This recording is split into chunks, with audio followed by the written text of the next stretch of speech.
Coffee, my favorite fruit. I'm here to tell you a little bit about how coffee gets to your cup. Coffee is grown roughly 20 to 25 degrees off the equator. I'm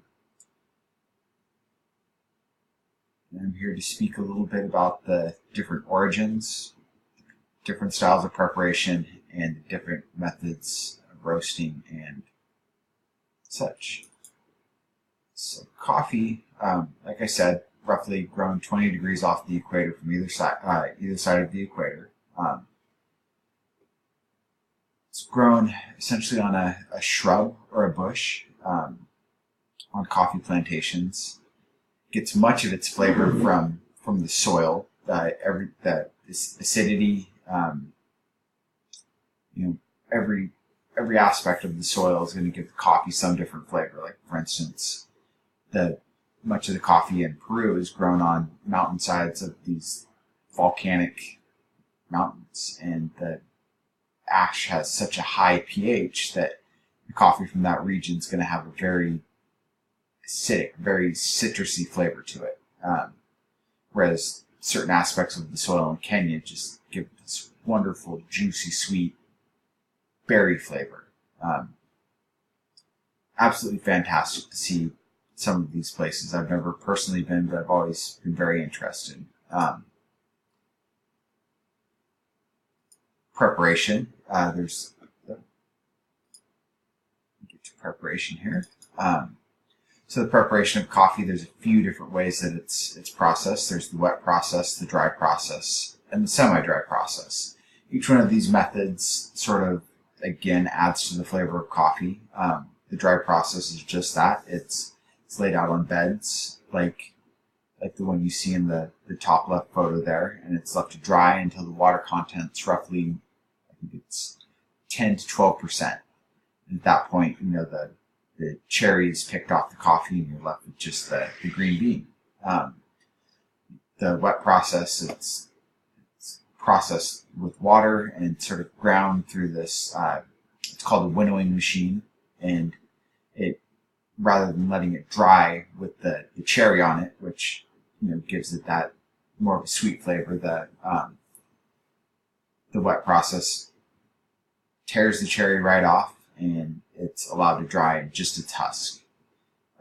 Semi-dry process is kind of a mix of all that. It's essentially winnowed, that they take the cherry off not quite as aggressively in the wet process, and then it's allowed to dry. Which also, just gives it more coffee, more of a body.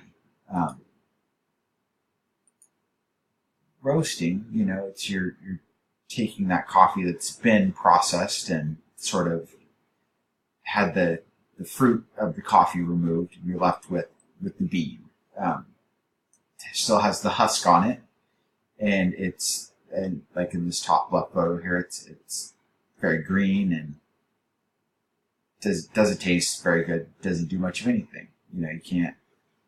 I imagine you could roast it if you wanted, or you could grind it and brew it if you wanted, but I've never done it. Not sure how it would taste.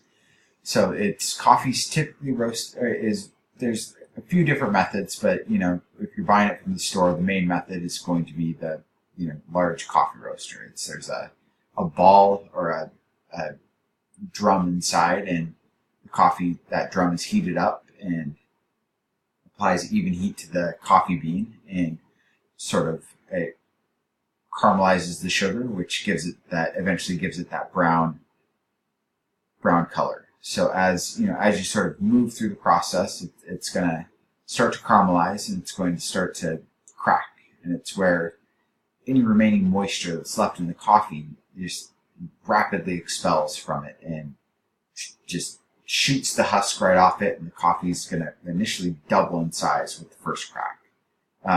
Through that, your sugars continue to caramelize, to the point of, you can see down here on the left, typically most roasters stay between a city roast and a full city plus, usually right up to second crack. Depending on how you like your coffee, you can even go, further to the full French, it's entirely up to what you like. I personally am a big fan of the city roast. I think that's gives coffee its best flavor. The sugars just start to caramelize and it's not over roasted. Thank you.